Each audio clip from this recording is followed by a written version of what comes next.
2 weeks ago, Donald Trump announced the selection of the world's richest billionaire, Elon Musk, and near billionaire Vivek Ramaswamy to create the so-called Department of Government Efficiency, or DOGE, in his new government next year. Now, before I go any further, I need to point out to you that even Donald Trump can't just invent a department of the federal government. The Constitution clearly states that only Congress has the power to establish departments and agencies. But, you know, Constitution, Smonstitution. He can do what he wants, right?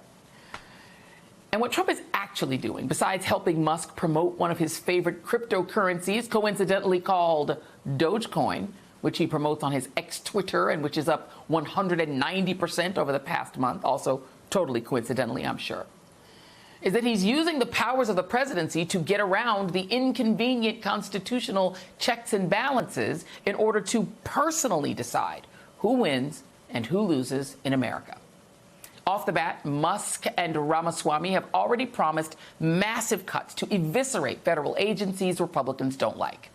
They want to cut $500 billion a year from the federal budget and fire all but 5% of federal employees.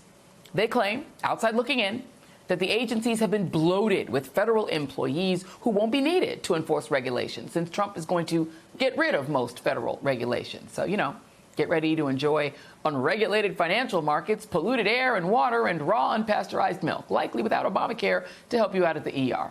You're welcome. The billionaire tech bros defend the deregulation and massive layouts because they want to run government, quote, like a business, which, let's face it, a lot of Americans say they want. But the thing is, in an actual business, the biggest expense is typically worker salaries. But that is not the case in federal agencies.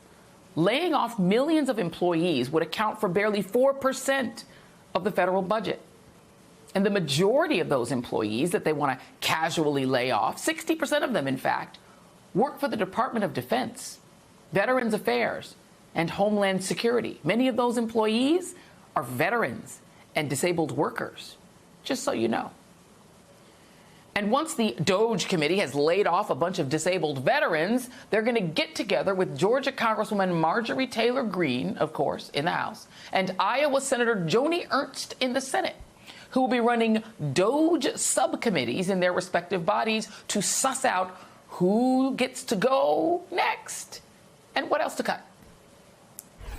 When we look into a deep dive into this massive problem that's caused America to be $36 trillion in debt, we're going to have to go into all kinds of buckets. And that's how I'll be separating things on the Oversight Subcommittee on DOGE. We'll be looking at everything from government-funded media programs like NPR that spread nothing but Democrat propaganda. We'll be going into grant programs that fund things like sex apps in Malaysia, toilets in Africa. We're going to look in every single aspect, and we don't care about people's feelings. Okay, then. If these folks are serious about cutting spending, all right, then let's take a look at what the federal government spends the majority of our tax money on, shall we? Because if we're going to get serious, then let's get serious. Take a look at this chart from the Department of the Treasury. You will notice that spending on Social Security represents a fifth of our federal budget, 21%. Do they want to make cuts there?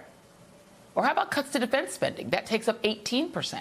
And I'm sure they could spare a few dollars in the name of government efficiency.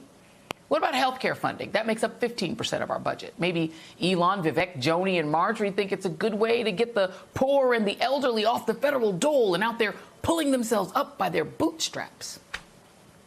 Here's the scariest part. Donald, Elon, and Vivek have told everyone that they will not be respecting any budget that Congress sends them. You heard that right.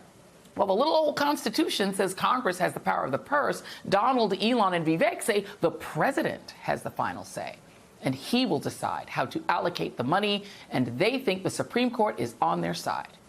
Which, let's face it, knowing the Roberts Court, they probably would be.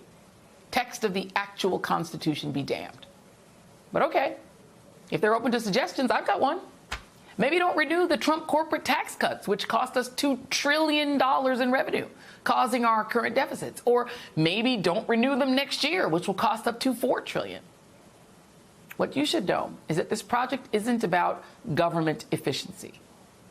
It's about giving Donald Trump and his billionaire friends absolute personal power to decide who gets our tax dollars and who doesn't.